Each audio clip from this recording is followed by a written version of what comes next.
ಕಾಲಿವುಡ್ ಮತ್ತು ಟಾಲಿವುಡ್ ಜೊತೆಗೆ ಬಾಲಿವುಡ್ ಭಾರತದ ಅತಿ ದೊಡ್ಡ ಚಲನಚಿತ್ರೋದ್ಯಮಗಳಲ್ಲಿ ಒಂದಾಗಿದೆ.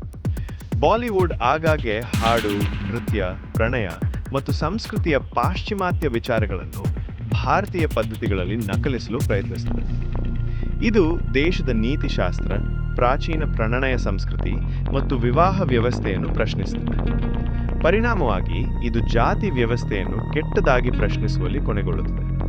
ಆದರೆ ಸಾಮಾಜಿಕ ಸ್ಥಾನಮಾನ ಮತ್ತು ಶ್ರೀಮಂತರು ಮತ್ತು ಬಡವರ ನಡುವಿನ ವ್ಯತ್ಯಾಸಗಳ ಬಗ್ಗೆ ಘರ್ಷಣೆಯನ್ನು ಉಂಟುಮಾಡುತ್ತದೆ. ಈ ರೀತಿಯಾಗಿ ಬಾಲಿವುಡ್ ಅನೇಕ ಸಕಾರಾತ್ಮಕ ವಿಚಾರಗಳನ್ನು ಕೀಳಾಗಿ ನೋಡುತ್ತದೆ. ಉದಾಹರಣೆಗೆ, ವಿವಾಹ ಸಂಸ್ಕೃತಿಗಳಲ್ಲಿ ದೀರ್ಘಕಾಲ ಒಟ್ಟಿಗೆ ಬದುಕಲು ಅಗತ್ಯವಿರುವ ನಿಷ್ಠೆ. ಇದಲ್ಲದೆ ಕಲೆಯ ಹೆಸರಿನಲ್ಲಿ ಕೆಲವು ಚಲನಚಿತ್ರಗಳಿಗೆ ಒಲವು ತೋರಲು ಈ ಉದ್ಯಮವು ನಟರು ಮತ್ತು ನಟಿಯರನ್ನು ಬಳಸಿಕೊಳ್ಳುತ್ತದೆ. ಉದಾಹರಣೆಗೆ, ವಿವಾಹಿತ ನಟರು ಮತ್ತು ನಟಿಯರು ಕಲೆಯ ನೆಪದಲ್ಲಿ ಹಣಕ್ಕಾಗಿ ತಮ್ಮ ಸಹ ನಟರೊಂದಿಗೆ ಅನ್ಯೋನ್ಯತೆಯನ್ನು ತೋರಿಸುತ್ತಾರೆ. ಈ ರೀತಿಯ ವಿಚಾರಗಳು ಭಾರತೀಯ ಸಮಾಜ ಮತ್ತು ಅದರ ಯುವಕರನ್ನು ಹಾಳು ಮಾಡುತ್ತವೆ.